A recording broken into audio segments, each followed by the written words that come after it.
I want to bring someone in quickly now because Tom, if you'll stand by. Retired U.S. Army Lieutenant General Mark Hertling is here. We're honored to have him. General Hertling, thank you so much for joining us. You're on with Tom Nichols from The Atlantic, as you know, a great writer there. And we have been Don, I didn't know you were going to have Tom Nichols with us. He owes me money, so I'm not sure I can be on the show. How are you, Mark? Wait a minute. Am I in the middle of a fight? At the least, I think I'm behind on owing him a drink. So we're overdue, Mark. Hey, Don, Tom is the greatest guy ever. We're friends, and we are simpatico in the way we see things, I think. Well, two gentlemen who I really respect and admire, and I really miss working with both of you. So I'm glad that you're on now. Thank you so much for doing this. Tom, if you'll allow me, I'm going to have some questions for the general here. We have been talking about Pete Hegseth. Tom wrote this great piece in The Atlantic saying it's time for Pete Hegseth to go. If this is indeed true, the reporting, and we have no reason to believe that it's not, but still, if it is, do you agree with Tom? I do, most certainly. I think we can't just say that offhandedly, Don. I think there's got to be an investigation. You know, there was a lot of chatter online last night about should he resign or should he be fired. I think he should be fired, but potentially after the facts come out, because there's a lot of things that are questionable in terms of his actions, how he's addressed this issue, even with I don't know what to call it. The immaturity online that he has posted is just not in the realm of what we expect of a major cabinet member controlling an organization that has over 3 million people in it. It's the biggest organization in government, I think, other than the VA. And it's just immature, some of the things he's doing. But it now comes down to this, where he had to have been involved in this. You know, I'll leave that to the determination of anybody that wants to investigate or question them. But even if he didn't give the order, he knew about it. And as I said on X yesterday, you know, if you're the senior to someone who's doing something illegal, and this was purely an illegal act, there's no doubt about that, and you don't do anything about it, you're just as culpable as the person that did it. So those are all the things that come together in this particular situation. So let me ask you then, because they're saying that this is legal, that it had legal approval, and correct me if I'm wrong, are they throwing Admiral Bradley under the bus because they're saying that it was his order, or, you know, that he approved this, or Pete Hegseth approved it? I'm not sure what their justification is, but it seems to me that they're throwing Admiral Bradley under the bus. Well, I'll comment, and then Tom can too, but I was on MSNBC or MS Now yesterday, and it was the first time I actually saw the press secretary's press conference where she said what she said, and my jaw dropped. And my initial thought, and unfortunately I said it on air, was they're throwing him under the bus. And what I found out later is that there's a lot of other people inside the Pentagon that are wearing the uniform that are saying the same thing. And yes, absolutely, she threw him under the bus, or the administration appears to be trying to throw him under the bus. Now, that, truthfully, Don, that may be deserved. He may have committed this act. Again, that's what an investigation and questioning by Congress will indicate or not. But you don't, when there's an open case like this, you don't immediately start either saying how people did things or what they did, or as Secretary Hegseth did later on that night, say, hey, I'm 100% behind the guy. Because in both of those cases, it's what the military calls in military law undue command influence. This guy falls within the secretary or in the Defense Department. So anything the secretary says now that it appears that there could be an open investigation is going to potentially taint the people who are looking at the legal ramifications of all this. Tom? Yeah, you know, the minute they say, listen, I'm 100% behind this guy, all I could think of was the scene in Goodfellas, you know, they come as your friends. One of my and favorite it seems movies. They come when you need them the most, right?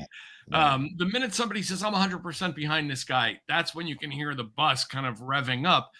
Because, you know, and I can't speak to the military side of this. I worked on the Hill, and I've, you know, the civil military equation has two sides of it. So on the civil side, I'll say this: a Secretary of Defense who was a real man and a leader and who thought that what he did was right would step forward and say, it doesn't matter who issued the order. As far as you're concerned, I did, because I'm the Secretary of Defense and it stops with me and the President of the United States. And who actually, pointed and gave the operational order is not the point. It's legal. We have the right to do it. I approve the mission. It's like he would take that on.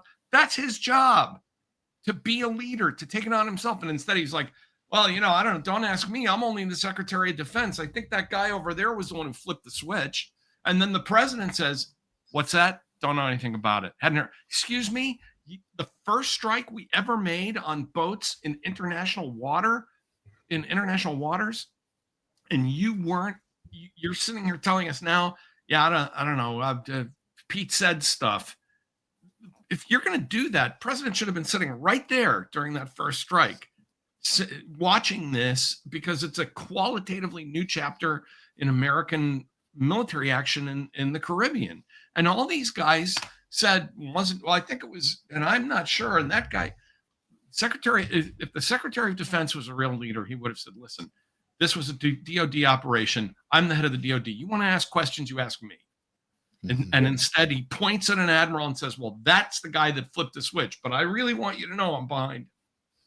Well, I if I could say something down on that, because I agree with everything Tom just said, because that's leadership.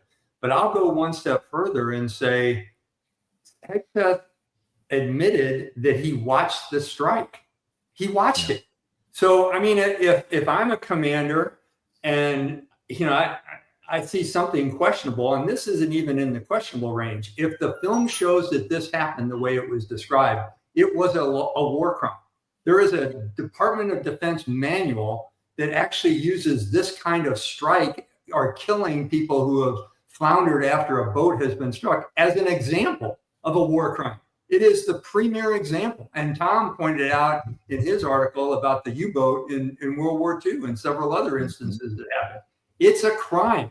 You're killing human beings. So even if you say, well, he flipped the switch and I was just standing over here watching. Okay, great. You were watching and you didn't do anything about it? Seriously? Mm-hmm. That's just beyond the pale. So listen, can I just wait? Can I weigh in real quick, Tom? Because I want both of you to respond to this, and I want to make sure that I get it in the time that you're here. So thank you so much. Congress is reacting. All right. So then there are both Republicans and Democrats. They're alarmed. They know what this means for the United States on a global stage. They know what it means for the rule of law, and they know what it means when our leaders are willing to carry out an operation that violates the very standards that we accuse other nations of breaking. This is what GOP Senator Jim Justice said. If a second strike was ordered, kind of alluding to what you said, General, that seems way over the edge to me.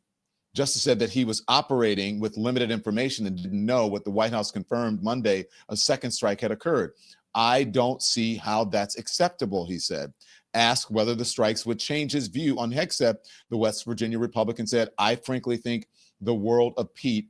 I think he's a good guy, but added, in that situation, if he made that decision, I think he made a bad decision. Now, here's Senator Lisa Murkowski.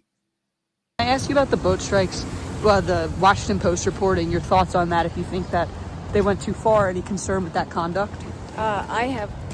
I have spoken out, I think through my support for the Kane resolution twice already. So yes, I have concerns, absolutely. Can we talk about the Washington Post story in particular? There are some folks who say that Hegseth and the commander who ordered the strike are liable for war crimes. Is that your interpretation?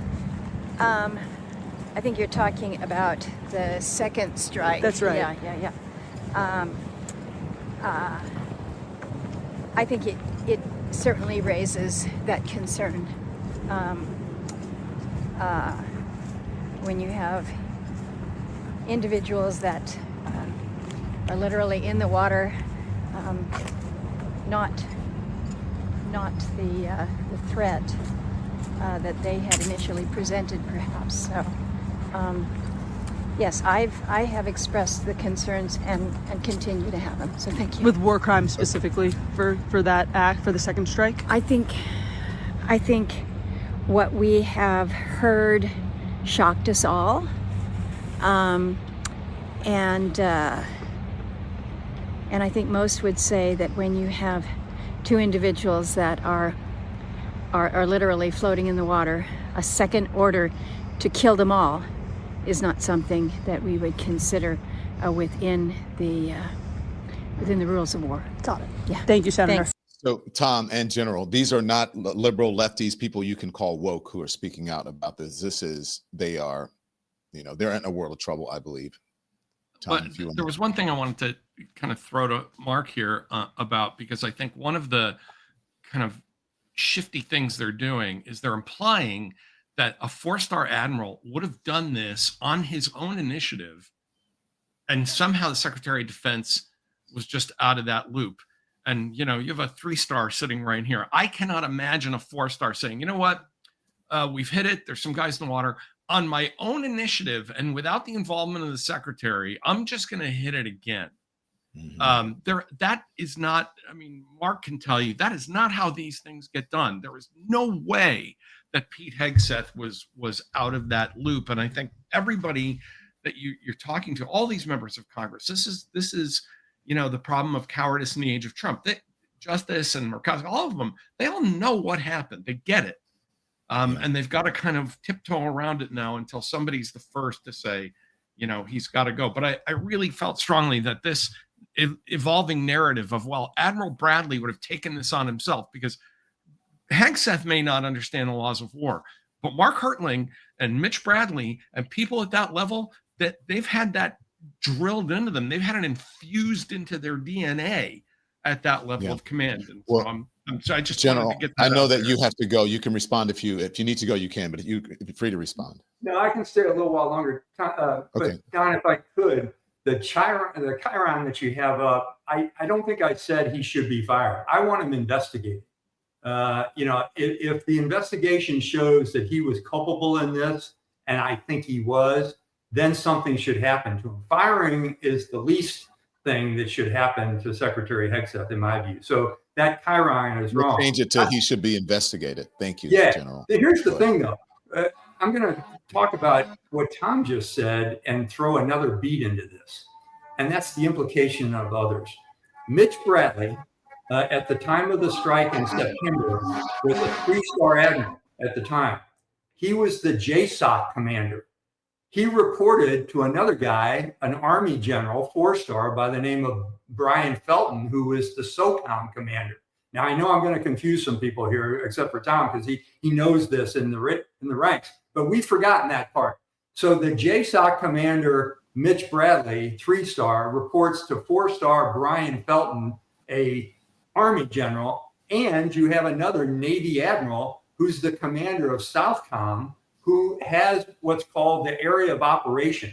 So whenever JSOC acts in an area, whenever the special operations come into an area, and I had this in my area in Iraq, they report to what's called the ground force commander, which is me, or in this case, Admiral Halsey. So you have three people at the 3- and 4-star ranks who would have had to have known that these kind of strikes were going on. At the same time, you have Admiral Halsey Hegseth basically says he's put in his retirement papers. Now, when I first heard this, and Tom can reinforce this, so this is a 4-star admiral who's been in the job for 9 months as a 4-star, which means if he's putting in his retirement papers, he's not going to retire as a 4-star. Yeah. So that's a pretty big deal in and of itself. So something went on where you've got a 4-star admiral and a 4-star general knowing what's happening with this JSOC commander, and Hegseth doesn't know? Come on, give me a break. General, where does this go? That's a big deal to say, I'm going to give up my 4th star. Yeah. Just to get out of this. So where does it go? It's going to be probably the most shocking investigation since probably the Doolittle trials, or the Hap Arnold trials, or whatever trials those were. Tom knows this better than I do. Abu Ghraib or something. Yeah, Abu Ghraib, or even My Lai. You're going to have a bunch of senior ranking officers testifying, and you're also going to have a bunch of junior staff officers. And what I'd say, one other thing is somebody pulled that trigger. If that was, it doesn't appear to me to be a drone strike. I may be wrong, but if they're saying it was a missile shot from the island of Trinidad, that tells me it was a laser guided missile. And you had a laser spot from that UAV or aircraft that we see the film of. If you have another laser guided missile coming into that site to hit that boat a second time, you have to have video of it, because you have to paint the ship with a laser from another location. So there are films, there are audios, and there are probably, unless they've been destroyed, and there are a lot of senior officers who know exactly what happened. Can Trump protect him from this, if this turns out to be true? Well, the only thing I'd say is we hearken back to when Secretary Hegseth was Mr. Hegseth on Fox News, and he persuaded President Trump in the first term to give pardons to 2 war criminals who had killed local citizens and had been reported on by their fellow soldiers. So are pardons in the mix here? Yeah. But would that further divide something that we call the civil-military relationships? Oh, absolutely. One of the big things that I think we're experiencing now is an institutional attack on the U.S. military, just like there's been attacks on other government institutions. Yeah. General, I'll make sure that Tom gives you your money. I'm going to twist his arm. Thank you, General. Thanks so much for watching, everybody. Your support means the world to us. Don't forget to hit that like button and subscribe so you never miss a show. We're live every weekday at 10 a.m. and 5 p.m. Eastern Time, with new clips dropping at 2 p. and 8 p. And if you want even more Don Lemon Show content, join the Lemon community. Members get exclusive posts, behind-the-scenes videos, and live chats just for you. So hit the join button or visit our channel page to sign up. Thanks again for all your love and your support, and I'll see you next time.